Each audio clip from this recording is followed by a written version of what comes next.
แผนกโฆษณาอบรมทหารแขวงพงษาลีจัดพิธีเปิดเรียนกฎระเบียบพรรคและอบรมมหาชนผู้ที่จะขยายเข้าพรรคสุทธิศรีประจำปี 2025 โดยอิงตามกฎระเบียบพรรคประชาชนปฏิวัติลาวสมัยที่ 11 ระบุไว้ในหมวดที่ 1 มาตราที่ 2 ว่าด้วยระเบียบการขยายพรรคในท้ายเดือนมังกร 2026 นี้ที่ห้องประชุมชั้น 1 กองบัญชาการทหารแขวงพงษาลีแผนกโฆษณาอบรมได้จัดพิธีเปิดเรียนกฎระเบียบพรรคและอบรมมหาชนผู้ที่จะขยายเข้าเป็นสมาชิกพรรคสุทธิศรีประจำปี 2025 ขึ้น โดยการเป็นประธานของสหายพันโทคำพรจริยธรรมเลขาหน่วยพรรคหัวหน้าแผนกโฆษณาอบรมห้องการเมืองกองบัญชาการทหารแขวงพงษาลีมีคณะหน่วยพรรคพนักงานวิชาการภายในแผนกและมหาชนผู้ก้าวหน้าเข้าร่วมสหายห้อยเอกวิสิทธิ์หงส์คำล่ากรรมการหน่วยพรรคช่วยเวียกแผนกโฆษณาอบรมได้ขึ้นผ่านมติตกลงของคณะประจำพรรคกองบัญชาการทหารแขวงฉบับเลขที่09ทับขจพกบศลงวันที่ 8 เดือนมังกรปี 2026 ว่าด้วยการอนุมัติมหาชนผู้ก้าวหน้าเข้าเรียนกฎระเบียบพรรคสุทธิศรีประจำปี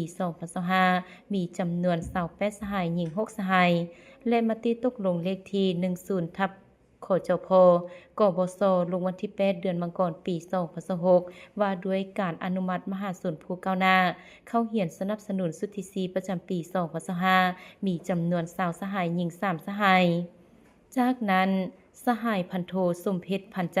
รองเลขาหน่วยพรรครองหัวหน้าแผนกโฆษณาอบรมห้องการเมืองกองบัญชาการทหารแขวงขึ้นเผยแพร่เอกสารดังกล่าวซึ่งเนื้อในกฎระเบียบพรรคประกอบมีดังนี้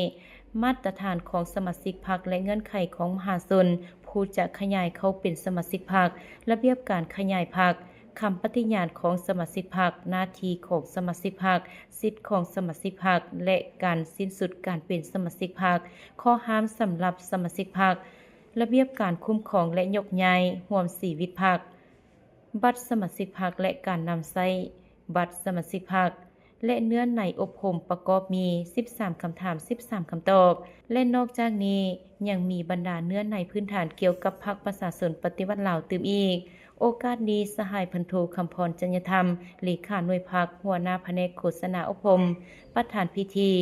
ยังได้มอบใบยั่งยืนให้แก่มหาชนผู้เข้าร่วมอบรมเพื่อจะขยายเข้าพรรคอย่างสมเกียรติ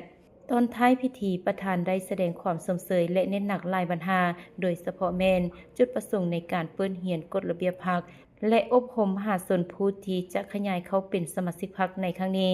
เพื่อเฮ็ดให้มหาชนที่จะขยายเข้าเป็นสมาชิกพรรคมีความรับรู้และเข้าใจเกี่ยวกับประวัติความเป็นมาอุดมการณ์และธาตุแท้ของพรรคประชาชนปฏิวัติลาวเข้าใจเกี่ยวกับมาตรการ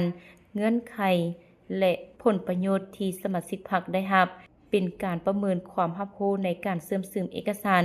มหาชนเป้าหมายขยายเข้าพรรคเพื่อเฮ็ดให้มหาชนมีความตั้งหน้าฝึกฝนหล่อหลอมตนเองเพื่อเพิ่มกำลังแห่งสู้รบให้แก่พรรคนับมือหลายขึ้น